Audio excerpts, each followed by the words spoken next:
2026 జనవరి నెలలో మనం ఉన్నాము. ఇదే 2026 డిసెంబర్ వచ్చే నాటికి ప్రాబబ్లీ మనము జర్మనీని కూడా ఓడించి ద థర్డ్ లార్జెస్ట్ జీడిపిగా మారవచ్చు. దీనికి 100% మనకు అవకాశాలు ఉన్నాయి. కానీ ఇలా జరగబోతుంది. సో ఆటోమేటిక్గా మీకు ఏమవుతుంది, దేశం యొక్క భద్రత అనేది ఒక మేజర్ ఇష్యూగా మారుతుందండి. అంటే ఇది మీరు ఎక్స్టర్నల్ అనొచ్చు, ఇంటర్నల్ సెక్యూరిటీ అనొచ్చు. ఎందుకంటే ఏ దేశము కూడా భారత్ ఇలాగా వాళ్ళ జీడిపిలో దూసుకుపోవడాన్ని ఇష్టపడరు. ముఖ్యంగా అమెరికా, చైనా, పాకిస్తాన్ లాంటి దేశాలు. కాబట్టి ఎన్నో రకాలుగా మనల్ని ఇబ్బంది పెట్టాలి అనే ప్రయత్నాలు వాళ్ళు చేస్తూ ఉంటారు. సో వీళ్లకు ఇవ్వబడే అవకాశాలు, ఒకటి మీరు తీవ్రవాదము అనండి, రెండవది మీరు టారిఫ్స్, మూడవది మిమ్మల్ని ఎక్కడెక్కడ ఆపాలో అంటే మిమ్మల్ని వ్యాపారము చెయ్యనివ్వకుండా ఆపే అవకాశాలు చాలా ఉంటాయి. సో ఇప్పుడు సెంట్రల్ గవర్నమెంట్ కొన్ని అతి ముఖ్యమైన నిర్ణయాలు, ఇది పూర్తిగా ఇంటర్నల్ సెక్యూరిటీ అండి. ఎందుకంటే ఎక్స్టర్నల్ సెక్యూరిటీ అన్నప్పుడు అది ఇండియన్ మిలిటరీకి సంబంధించిన వ్యవహారం. కానీ మరి ఇంటర్నల్గా మీరు మీ దేశాన్ని ఎలా చక్కదిద్దుకుంటారు, ఒక మేజర్ ఇష్యూ. సో దీనికి నేను ఎప్పుడో నాకు తెలిసి ఒక 3-4 ఏళ్ల క్రితము ప్రపంచ స్థాయిలో ఈ స్మార్ట్ సిటీ అని చెప్పి నేను మాట్లాడేవాడు. మీకు ఒక హైదరాబాద్ అన్నారు అనుకోండి, దీనిని మీరు స్మార్ట్ సిటీగా మార్చాలి. సో స్మార్ట్ సిటీ అన్నప్పుడు ఏమిటి, మీకు ట్రాఫిక్ ఇబ్బందులు అనండి, అలాగే క్రైమ్ రేట్ అనండి, మీకు ఎక్కడైనా అల్లర్లు, మీకు ఒక మేజర్ ఇష్యూ వచ్చింది, మీరు ఇమీడియట్గా ఒక కంట్రోల్ రూమ్ నుంచి ట్రాక్ చేయగలగాలి. సో ఇది ఖచ్చితంగా మీరు ఒక చైనా అనండి, సింగపూర్ అనండి, హాంకాంగ్, ఇక్కడంతా కూడా ఈ సదుపాయాలు ఉన్నాయి. సో ఇంకా టెక్నికల్గా లా అండ్ ఆర్డర్ భాషలో మాట్లాడాలి అంటే ప్రివెంటివ్ పోలీసింగ్ అని అంటారండి. అంటే ఒక సమస్య రావడానికి ముందరే దానిని గ్రహించడం, దానికి కావలసిన కౌంటర్ మెజర్స్ మీరు తీసుకోగలగాలి. ప్రాబ్లం వచ్చిన తరువాత ఇప్పుడు దీన్ని ఏం చెయ్యాలి. సో ఇప్పుడు అమిత్ షా గారు ఒక మేజర్ టాస్క్ ఇతను తీసుకున్నాడు. ఎందుకంటే ఇతనే మన హోంమంత్రి కాబట్టి మీకు ఇతని మీదే ఉంటుంది, కత్తి అనేది ఇతని మీదే ఇక్కడే ఉంటుంది. మరి ఇప్పుడు ఈ అమిత్ షా ఏం చెయ్యబోతున్నారు అని చూసారా అనుకోండి, crime and criminal tracking network systems అని అంటారండి. నేను మాట్లాడేది ఇదే. క్రైమ్ జరిగిన తరువాత, ఇప్పుడు మీరు గ్రేట్ ఎగ్జాంపుల్ చూసారు అనుకోండి, పహల్గామ్ దాడులు. సో కొంతమంది తీవ్రవాదులు పహల్గామ్ అనబడే ప్రాంతానికి వచ్చారు. అక్కడ మీకు యాత్ర కోసం వచ్చిన వాళ్ళు కనిపించారు, టూరిస్టులు కనిపించారు. పురుషులను అందరినీ టార్గెట్ చేసి వీళ్ళు కాల్పులు చేయడం మొదలుపెట్టారు. తరువాత మహిళలకు చెప్పారు, వెళ్ళండి, వెళ్ళి మీ మోదీకి చెప్పండి మేము ఎలా మీ భర్తలను లేపేసేమో. సో ఇదంతా జరగాలి అనుకోండి, ఒక రేకి వాళ్ళు నిర్వహించుంటారు కదా, అంటే ఆ ప్రాంతాన్ని వాళ్ళు ఎంచుకోవాలి అంటే అక్కడికి వెళ్ళాలని అనుకుంటారు కదా. సో ఒక నెట్వర్క్ అనేది అక్కడ ఉంటుంది. దీనిని మనం ఎందుకు ట్రాక్ చేయలేకపోయాము, ఫస్ట్ విషయం.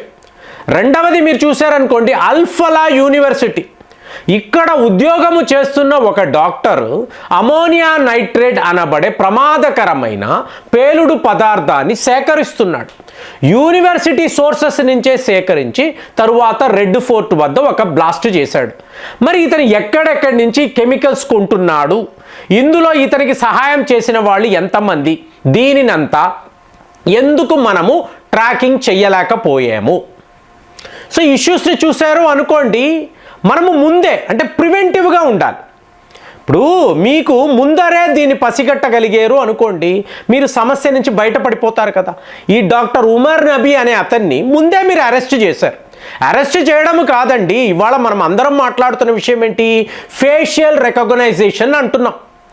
అంటే ఇవాళ అమిత్ షా పార్లమెంట్లో చెప్పే అతి ముఖ్యమైన విషయం ఏమిటి, మీకు క్రైమ్ రేటు, క్రైమ్ యొక్క స్టైల్, దానికి సంబంధించిన డేటా, ఫేషియల్ రికగ్నైజేషన్, మోడస్ ఆపరెండి, ఇది ఎలా జరుగుతుంది, దీనిని మీరు కరెక్ట్గా ఒక డేటాబేస్లో పెట్టుకున్నారు అనుకోండి.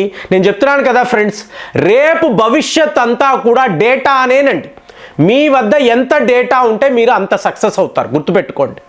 సో అలాంటప్పుడు ఇప్పుడు ఇది ఒక అద్భుతం అండి. కేరళలో ఒక ఆర్మీ ఆఫీసర్, అతని మిత్రుడు వాళ్ళు ఆర్మీలో జాయిన్ అయినప్పుడు అంటే ఒక 21-22 ఇయర్స్ ఉన్నప్పుడు ఒక మహిళను మానభంగము చేశారు.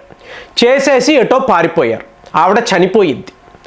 తరువాత ఒక 20 ఏళ్ళు గడిచిపోయింది. మీకు ఇవాళ కేరళలో ఆర్టిఫిషియల్ ఇంటెలిజెన్స్ అనబడే ఒక ప్రక్రియను వీళ్ళు వాడారు. ర్యాండమ్గా టెస్టింగ్ చేద్దామని చెప్పేసి గూగుల్లో ఉండే ఫొటోస్ అలాగే వీళ్ళ వద్ద ఉండే ఈ నేరగాళ్ళు మ్యాచ్ చేద్దాం, ఫేషియల్ రికగ్నైజేషన్. సో మ్యాచ్ చేస్తూ పోతున్నారు. మీకు మిస్సింగ్ నో మ్యాచ్. సడన్గా ఒక వ్యక్తిని మ్యాచ్ అని వస్తుంది. ఇప్పుడు అతని వయసు 42 ఏళ్ళు. చూస్తే మీకు అతను తన పెళ్లి ఫోటోలను గూగుల్లో అప్లోడ్ చేశాడు. సో చేసిన వ్యక్తి ఇతనే, అంటే ఆ క్రైమ్ చేసిన వ్యక్తి ఇతనే, పలానా దగ్గర ఉంటాడు అని ట్రాక్ చేశారు, వెళ్ళారు. ఇప్పుడు అతనికి 42 ఏళ్ళు అయినా కూడా ఆర్టిఫిషియల్ ఇంటెలిజెన్స్ అతన్ని గుర్తుపట్టింది. మరి కళ్ళు మారవు, ముక్కు మారదు, నోరు, మీ షేప్ మారచ్చు, కానీ మీరే కదా పట్టుకున్నారు. నీ మిత్రుడు ఎక్కడంటే పాండిచ్చేరిలో ఉంటాడు, వాడిని పట్టుకున్నారు. 20 ఏళ్ల తర్వాత ఒక నేరాన్ని మీరు ఛేదించగలిగారండి. సో అలాంటి టెక్నాలజీ మనకి ఇవాళ అవసరం. లేదు అనుకోండి, మీకు క్రైమ్ అయిపోయిన తరువాత వీళ్ళు ఎక్కడ ఉన్నారు, ఇంకా చెప్పాలంటే వర్స్ట్ సినారియో ఈ హ్యూమన్ రైట్స్ అని అంటారండి. సో ఇప్పుడు కసబ్ వీడు ఇష్టానుసారము ముంబైలో కాల్పులు జరిపాడు, పట్టుకున్నారు. పట్టుకున్న తర్వాత జడ్జి గారు ఏమడుగుతారు, నిన్ని మా పోలీసులు హింసించారా? అవునండి, నన్ను కొట్టారు. మీరు ఎలా కొడతారండి, నేరగాడిని ఎలా కొడతారు? మీ జడ్జి గారు అడుగుతాడు. అంటే మీకు లా అండ్ ఆర్డర్లో ఈ పరిధిలో మీరు నేరగాడిని కొట్టకూడదు. ఒకవేళ నన్ను అడిగారు అనుకోండి, నా జవాబు సింపుల్. ఒక అమ్మాయి అండి, ఈ అమ్మాయిని 3 వ్యక్తులు అత్యంత కిరాతకంగా మానభంగం చేశారు. చేసి ఆమెను తగలబెట్టేశారు ఆధారాలు ఉండకూడదని. తరువాత పోలీసులు వీళ్ళని పట్టుకున్నారు, ఎన్కౌంటర్లో లేపేశారు. ఇవాళ హ్యూమన్ రైట్స్ వాళ్ళు వచ్చి ఇది చాలా ఘోరం, అసలు పోలీసులు మనుషులా రాక్షసులా అని అడుగుతారు. నేను అదే జవాబు చెప్తాను. ఈ నేరానికి పాల్పడిన వాడు మనిషి కాదండి, ఈ 3 కూడా రాక్షసులు. కసాబ్ అనేవాడు రాక్షసుడు. సో వాడిని మనిషిగా చూసి బిర్యానీలు పెట్టి ఒక చిత్రంలో చూపిస్తారు కదా, ఒక జర్నలిస్ట్ ఆవిడ పోలీసులను నిందిస్తూ ఆర్టికల్ రాస్తుంది. తరువాత ఏమవుతుంది, ఒక క్రిమినల్ ఆవిడ హ్యాండ్ బ్యాగ్ని తీసుకొని పారిపోతాడు.